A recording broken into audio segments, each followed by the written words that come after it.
Tidak sedikit orang datang ke gereja setiap minggu. Duduk rapi, dengar firman, bahkan melayani. Tapi di dalam hati masih bertanya, posisi aku ini apa sih di hadapan Tuhan?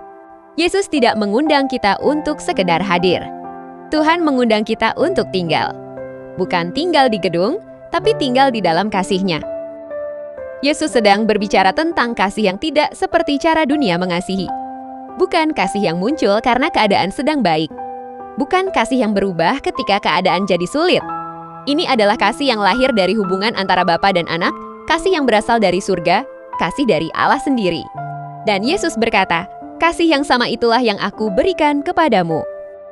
Yesus juga berkata, tinggallah di dalam kasih-Ku. Tinggal itu seperti anak di rumahnya, bukan seperti tamu yang datang lalu pergi. Anak tinggal bukan karena rumahnya nyaman, tapi karena disitulah tempatnya. Dalam perjalanan iman, kita semua sedang belajar melihat diri kita sebagaimana Tuhan melihat kita.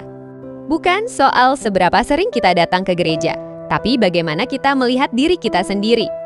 Kadang kita datang sebagai pengunjung, padahal Tuhan memanggil kita sebagai anak. Anak Tuhan yang bertumbuh adalah anak yang mau diajar dan dibimbing. Bukan hanya mendengar firman, tapi mau membiarkan hidupnya dibentuk. Yesus lagi berkata, jika kamu menuruti perintah-Ku, kamu akan tinggal di dalam kasih-Ku. Ketaatan bukan supaya Tuhan mau mengasihi kita, tetapi karena kita sadar bahwa kita adalah anak. Yesus tidak berkata, kasihilah semampumu, tetapi Yesus berkata, kasihilah seperti Aku. Artinya, mengasihi dengan sungguh-sungguh. Mengasihi walau harus berkorban, mengasihi tanpa pilih-pilih orang, mengasihi tanpa menunggu dibalas. Yesus berkata, tidak ada kasih yang lebih besar daripada kasih seorang yang memberikan nyawanya untuk sahabatnya.